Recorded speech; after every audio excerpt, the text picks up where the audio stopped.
died like a dog. He died like a coward.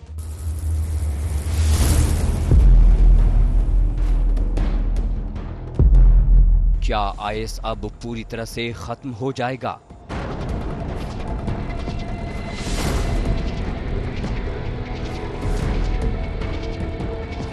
Baghdadi की मौत के साथ ही आईएस पर फुल स्टॉप।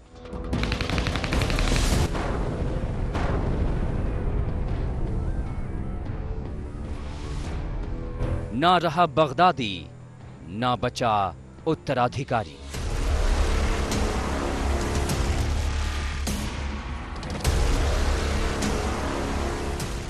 पिछले 6 सालों से आधी दुनिया में खून का घिनौना खेल खेलने वाला दुनिया का सबसे खूंखार संगठन आईएस अब इतिहास बनने जा रहा है। हिंदुस्तान से लेकर यूरोप तक आईएस से जुड़े आतंकियों का अब कोई आका नहीं बचा है। बगदादी की मौत के बाद उसके उत्तराधिकारी को भी जहन्नुम भेज दिया गया है।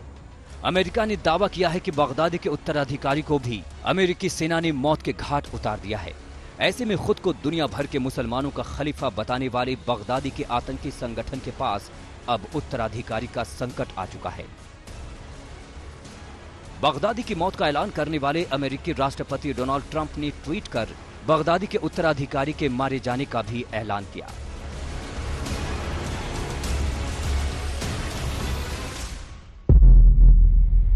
अभी अभी पुष्टि हो गई है कि बगदादी के नंबर 1 रिप्लेसमेंट को भी अमेरिकी सेना ने मार गिराया है। वो आईएस का सरगना बनने वाला था, अब उसकी मौत हो चुकी है। इससे पहले अमेरिकी राष्ट्रपति डोनाल्ड ट्रंप ने बगदादी की मौत के ऐलान के साथ ही कहा था कि वो बगदादी के उत्तराधिकारी को जानते हैं और उस पर अमेरिकी सेना नजर बनाए हुए है। उसके बाद से ही कयास लगाए जा रहे थे कि अमेरिका आईएस पर अपनी कार्रवाई जारी रखेगा। हालांकि ट्रंप ने बगदादी के उत्तराधिकारी का नाम नहीं लिया, ये नहीं बताया कि कौन था वो आतंकी जो अमेरिका के ऑपरेशन का शिकार हुआ। ऐसे में सवाल खड़ा होता है कि ट्रंप किसके मारे जाने की बात कर रहे हैं। इसमें पहला नाम आता है आईएस के प्रवक्ता और टॉप रैंक आतंकवादी अबू अल हसन अल मुहाजिर का, जिसकी मौत की पुष्टि कुर्द लड़ाके कर चुके हैं, जिसे आईएस में नंबर 2 माना जाता था। वहीं दूसरा नाम है अब्दुल्ला कारदश का, जो आईएस का बड़ा रणनीतिकार था। बगदादी की मौत के बाद कारदश को उस संगठन की जिम्मेदारी मिलने की खबरें आई थी। माना जाता है कि कारदश ने बगदादी की मौत से पहले ही कई सारी जिम्मेदारियों को निभाना शुरू कर दिया था। उसे बगदादी के हवाई हमले में घायल होने के बाद अगस्त में उत्तराधिकारी नियुक्त किया गया था। इस दौरान बगदादी डायबिटीज और हाई ब्लड प्रेशर से पीड़ित था। बीमारी की वजह से बगदादी किसी भी ऑपरेशन में हिस्सा नहीं लेता था, बल्कि सिर्फ आदेश देता था और कारदश आतंकी मंसूबों को अंजाम देता था। कारदश पूर्व इराकी तानाशाह सद्दाम हुसैन के लिए सेना में काम करता था। कारदश इराक की जेल में बगदादी के साथ बंद था। इसके बाद वो आईएस का मुख्य रणनीतिकार बन गया। कारदश को प्रोफेसर के तौर पर जाना जाता था। वो एक क्रूर लेकिन आईएस का मशहूर चेहरा था। कारदश के आईएस की कमान संभालने की खबरें तब सामने आईं जब खूंखार आतंकी संगठन आईएस का प्रवक्ता और टॉप रैंक आतंकवादी अबू अल हसन अल मुहाजिर अमेरिकी हमले में मारा गया। सीरियाई कुर्द YPG मिलिशिया के मुताबिक अल मुहाजिर को कुर्दिश लड़ाकों और अमेरिकी सुरक्षा बलों के जॉइंट ऑपरेशन में उत्तरी सीरिया में मार गिराया गया। ये एक अलग ऑपरेशन था। हालांकि अमेरिका की ओर से इस बात का खुलासा नहीं किया गया कि अल मुहाजिर को किस तरह से मारा गया।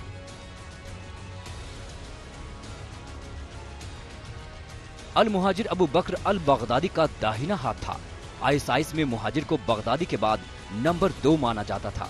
बगदादी के बाद उसे ही आईएस का सरगना समझा जाता था। अमेरिकी ऑपरेशन में बगदादी के मारे जाने के बाद मुहाजिर ही आईएस का मुखिया बनने वाला था। ट्रंप ने लादेन के उत्तराधिकारी हमजा की मौत के बाद बगदादी के उत्तराधिकारी की मौत का जिक्र किया, लेकिन बगदादी के उत्तराधिकारी का नाम नहीं लिया। अमेरिका के इस ऑपरेशन से साफ है कि बगदादी की मौत के बाद भी वो आईएस को छोड़ने वाला नहीं है। अब आईएस के पास उत्तराधिकारी का संकट है और संगठन पूरी तरह से टूटने की कगार पर है। इराक और सीरिया में आईएस की हालत खराब है। पूरी दुनिया में फैले आईएस के आतंकी अब अलग थलग हैं। दुनिया का सबसे खतरनाक आतंकी संगठन अब इतिहास बनने की दहलीज पर खड़ा है। आज तक ब्यूरो। बगदादी की मौत की खबर आने के बाद बगदादी के साले ने यह खुलासा किया है कि वो हमेशा आत्मघाती जैकेट पहने रहता था और वो इसलिए ताकि वो कभी भी जिंदा ना पकड़ा जा सके। अमेरिका का दावा है कि बगदादी की मौत उसी आत्मघाती जैकेट की वजह से हुई। तो जाहिर है इस धमाके में बगदादी के चीथड़े उड़ गए होंगे। तो फिर सवाल यह है कि मरने वाला बगदादी ही था, यह पहचान कैसे हुई? तो इस सच का खुलासा बगदादी के एक कपड़े की वजह से हुआ।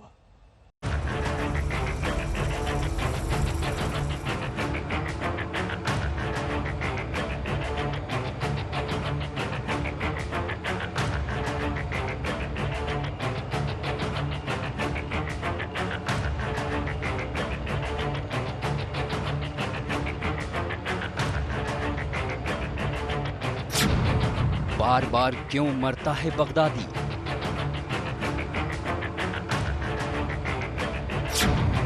क्या एक बार फिर जिंदा होगा बगदादी?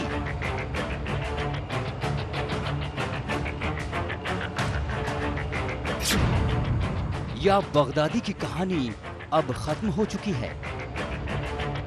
बगदादी की आतंकी कहानी और उसकी मौत की खबरें पहली बार मीडिया में नहीं आई है। कई बार बगदादी मारा गया और कई बार फिर जिंदा हो गया। ऐसे में कैसे यकीन किया जाए कि इस बार बगदादी की मौत की थियरी पूरी तरह से सही है? लादेन की मौत के वक्त भी अमेरिका की कहानी पर कई सवाल खड़े हुए थे। ऐसे में इस बार अमेरिका ने बगदादी की मौत के पुख्ता सबूतों का इंतजाम किया है। अपने दावे को सच करने के लिए अमेरिका लगातार सबूत दे रहा है ताकि दुनिया इस बात पर 100% यकीन कर ले कि डेल्टा कमांडोज ने जिसे मारा वो बगदादी ही था। As you very well know, it was a tremendous weekend for our country. We killed ISIS leader al-Baghdadi. They've been looking for him for a long time. They've been looking for him for many years. He was a sick and depraved man, and now he's dead. And he didn't die bravely either, I will tell you that. He should have been killed years ago. Another president should have gotten him. But to me, it was very important. I would say all the time they'd walk into my office, sir, we killed this leader at a low level, this leader at... I said, I never heard of him. I want al-Baghdadi. That's the only one I know now. I want al-Baghdadi. Get him. And they got him. America ने सबको चौंकाते हुए बताया कि Baghdadi की मौत की पुष्टि उसके अंडरवेयर से हुई। बगदादी के अंडरवेयर से उसके डीएनए से मिलान किया गया। ऑपरेशन से पहले बगदादी का अंडरवेयर चुराया गया। एक जासूस ने बगदादी का गंदा अंडरवेयर चुराया था। कुर्द लड़ाकों ने ये अंडरवेयर अमेरिकी खुफिया एजेंसी को सौंपा था। इसी अंडरवेयर से अमेरिकी डेल्टा कमांडोज ने बगदादी का डीएनए मैच कराया और व्हाइट हाउस तक ये संदेश पहुंचा दिया कि 100% बगदादी मारा जा चुका है। सीरिया के जिस बारिशा गांव में बगदादी छुपा हुआ था, वहां की जानकारी हासिल करने के लिए अमेरिका को कड़ी मशक्कत करनी पड़ी। अमेरिका के सामने सबसे बड़ी चुनौती ये पता करना था कि वहां छुपा हुआ शख्स बगदादी ही है। इस समस्या को सुलझाने के लिए अमेरिकी खुफिया एजेंसी CIA ने कुर्द लड़ाकों के संगठन सीरियन डेमोक्रेटिक फोर्सेज यानी SDF के जासूसों से हाथ मिलाया। SDF का एक एजेंट बेहद सावधानी से बारिशा में उस घर पर पहुंचा जहां बगदादी रहता था। उसने वहां से बगदादी के कुछ अंडरवेयर को चुराया और उसे अमेरिकी सुरक्षा बलों को सौंप दिया। इस अंडरवेयर से मिले सैंपल से डीएनए टेस्ट कर अमेरिका 100% इत्मीनान हो गया कि वहां मौजूद शख्स ISIS का सरगना बगदादी ही है। इसके बाद अमेरिका ने इस ऑपरेशन को अंजाम दिया। 15 मई से हम बगदादी के ठिकाने पर नजर रख रहे थे और उसे खोजने की कोशिश कर रहे थे। हम अपने सूत्रों से यह पता करने में कामयाब हुए कि बगदादी अल दशीशा के दायर अल जोर इलाके से इडलिब की ओर आ गया है। पोलट कैन ने बताया कि बगदादी हमले के खौफ से लगातार अपने ठिकाने बदलता रहता था। इस बार भी वो अपना ठिकाना बदलने ही वाला था। तभी एक एजेंट उसके घर में पहुंचा जहां बगदादी रहता था। उसने बगदादी के कुछ अंडरवेयर को हासिल किया और वापस आ गया। इसके बाद इस अंडरवेयर के सैंपल से डीएनए टेस्ट किया गया और ये सुनिश्चित किया गया कि जिस बगदादी की तलाश अमेरिका को थी वो उसी घर में रहता था। अमेरिकी रक्षा विभाग के मुताबिक डीएनए सैंपल से इस बात की तस्दीक होने के बाद कि मरने वाला बगदादी ही है। हालांकि इस बार बगदादी की मौत की पुष्टि उसके साले ने भी कर दी, जिसके साथ मिलकर बगदादी आतंक की सीढ़ियां चढ़ा था।